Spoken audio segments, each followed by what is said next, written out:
So why is it there is some trepidation about Sonia Sotomayor? We're being joined by Charmaine Yoest. She actually testified against Sotomayor's confirmation at the Senate hearings this week, and she's also the president of Americans United for Life and served on Mike Huckabee's presidential campaign.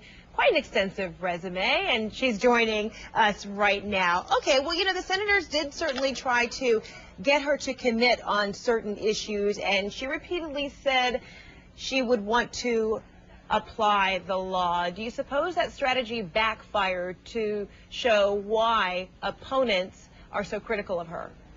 Well, you know, first, Frederica, thanks for having me. I have to tell you, I really disagree with Avery pretty strenuously. This is a judge who's going to be very definitely worse than Judge Souter. In what way? Well, you know, we were, of course, disappointed that he was a consistent vote to uphold Roe v. Wade, but time after time he was also consistently willing to uphold the constitutionality of common sense abortion regulations like parental notification, informed consent, even bans on partial birth abortion. Well, you know, can I just stop you there? Because, sure. You know, I guess initially some thought that Souter might be, because he was appointed by a Republican president, much more conservative, but there was that surprise in the view of some. So potentially might, if confirmed, Sonia Sotomayor have some surprises? Well, there's always that possibility, but I really don't think so, because when you look at her record in its totality, you know, she was backtracking all week long off of a very clear record of a commitment to judicial activism. You know, the wise Latina quote is just the tip of the iceberg. One of the quotes that I gave in my testimony to the Judiciary Committee was she said she felt like that you need to appeal to your creative juices as you're coming before the bench. I mean, creativity is the least thing that you want from a judge when they are looking at the law. They're supposed to interpret the Constitution as it's written. So when you take those kinds of comments that show her commitment to judicial activism and you take it together with her record on the abortion issue with the Puerto Rican Legal Defense Fund, she served on the board of directors there for over 12 years, we think it's pretty clear that she has a commitment to activism and an ideological bent towards pushing the abortion agenda. What were you hoping that your testimony would do or reveal or potentially even cut down about Sotomayor? Well, you know, earlier, I believe it was Avery who said there wasn't much of a record that she has on the abortion issue. And what we were hoping to do with the senators is to let them know that there really is a significant record.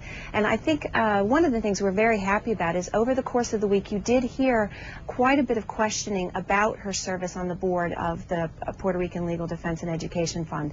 That's really, really important because there were 6 cases, not one, but 6, that went forward to the Supreme Court that were very aggressively advocating unlimited abortion on demand as a fundamental right with no restrictions whatsoever. So we were very concerned that that get in the record and that she be asked questions about that. Is it abortion that you're most concerned about as it pertains to Sonia Sotomayor? Well, Americans United for Life looks at a whole host of life issues. You know, there's end-of-life issues, there's bioethics issues, there's a whole host of life issues that are going to come Because she doesn't have court. A legal record, an opinion, a decision on anything as it pertains to abortion rights.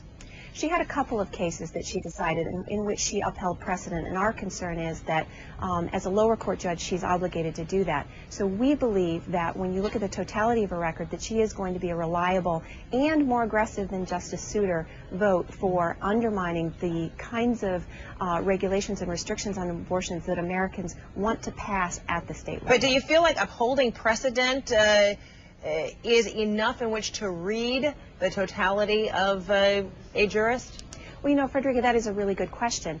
It's important to understand for people who aren't steeped in the Supreme Court and the layering of the courts and how they work and how court cases come up to the Supreme Court. The job of the Supreme Court is to set precedent. So the fact that she upheld precedent on the Second Circuit Court doesn't really tell us what she'll do when she's in the Supreme Court and she has the opportunity to implement the activism that she's pretty clearly demonstrated she's committed to through her speeches. Okay, Charmaine Yoest, thanks so much for your time. Thank you, Appreciate Frederica. that.